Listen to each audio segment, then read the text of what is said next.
বিনসের খুব সিম্পল একটা recipe share করব। নমস্কার বন্ধুরা, সীমাস কিচেনে আপনাদের স্বাগত। এই রেসিপির জন্য আমি 250 গ্রাম বিনস সবার আগে ধুয়ে কেটে রেখেছি। এবার কড়াইতে সর্ষের তেল দিয়ে দিতে হবে। তেলটা যেই গরম হয়ে যাবে তখন হাফ টেবিল স্পুন কালো জিরে দিয়েছি। কালো জিরেটা যেই ফুটতে শুরু করবে তখন দিয়ে দেবো আগে থেকে কেটে রাখা একটা বড় সাইজের পেঁয়াজ।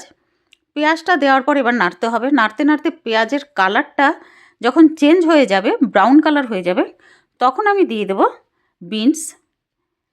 বিনসটা দেওয়ার পরে আবারও আমি নাড়িয়ে নেব। বন্ধুরা, খুব সিম্পল রেসিপি কিন্তু খেতে দারুণ লাগবে। একবার অবশ্যই বানিয়ে ফেলবেন।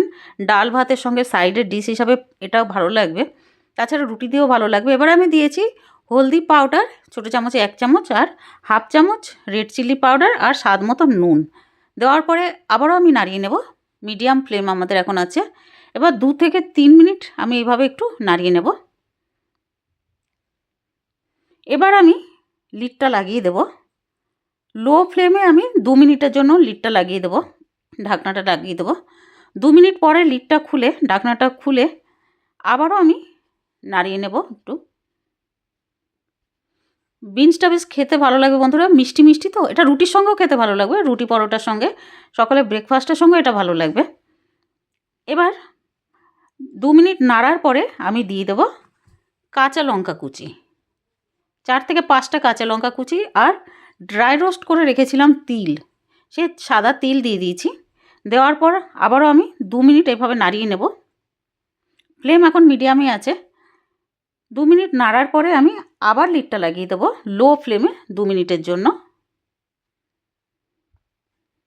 2 মিনিট পরে লিডটা সরিয়ে আবারও এবার নেড়ে নেব। তৈরি হয়ে গেছে আমাদের দারুণ টেস্টি আর হেলদি বিনসের সবজি। বিনস তো কতটা উপকারী বন্ধুরা আপনারা সবাই জানেন, ফ্রেঞ্চ বিনস। এবার এটাকে একটা প্লেটে শিফট করে নেব। পুরো ভিডিও দেখার জন্য অনেক অনেক ধন্যবাদ। আর ভিডিওটা ভালো লাগলে প্লিজ লাইক করে দেবেন, সাবস্ক্রাইব করে দেবেন, আর কমেন্ট করে জানাবেন যে কেমন লাগলো। Thank you.